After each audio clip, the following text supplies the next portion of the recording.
we have an area of our brain which is called the relay center. It's the thalamus. The thalamus takes in sensory information from spinal input and also from the brainstem.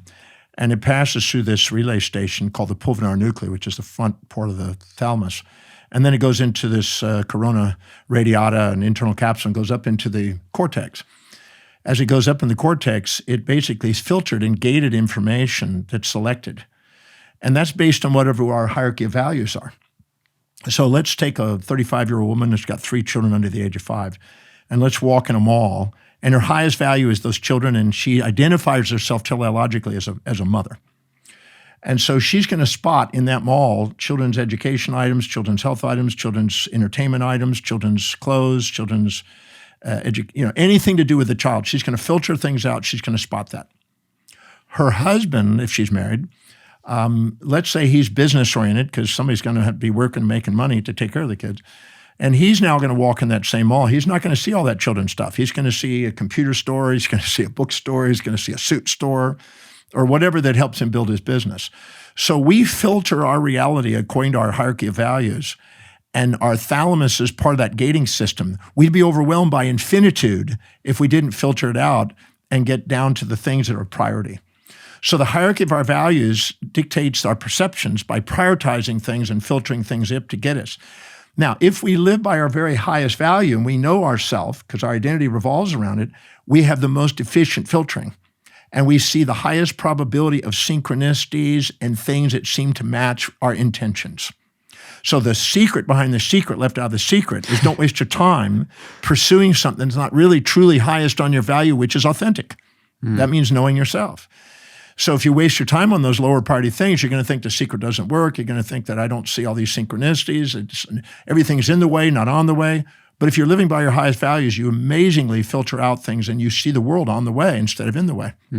So that's part of it. And then there's no doubt that we have subtle senses that we're learning as the decades go on. I mean, I've been studying neurology. I just finished a new textbook on neurology this week, in fact.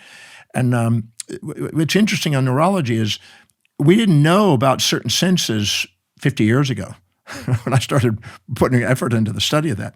We didn't even know that we had certain subtle senses and pheromonic influences and aromatic responses. We didn't know we had quantum entanglements going on inside the brain, it looks like.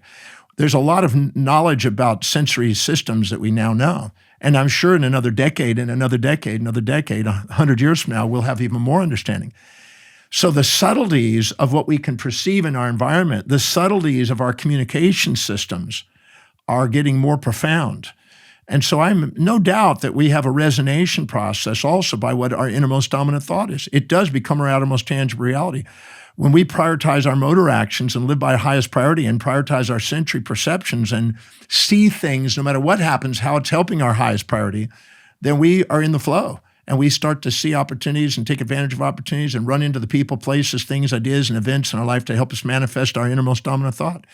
So we also have our thoughts. Almost everybody, we did a study back in the 80s. I did 1,000 doctors' offices. I was consulting for them back in the 80s.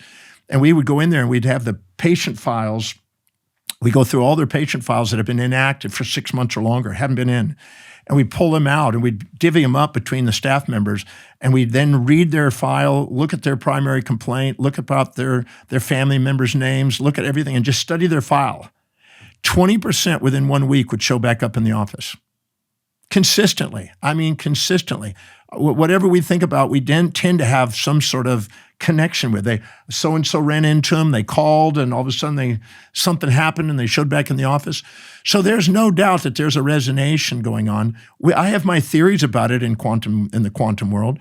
I have my theories about how we telecommunicate in that way, but some of them are still murky. It happens frequent enough to not ignore, but not frequent enough to bet money on. But it's definitely there. But 20% is a pretty high percentage.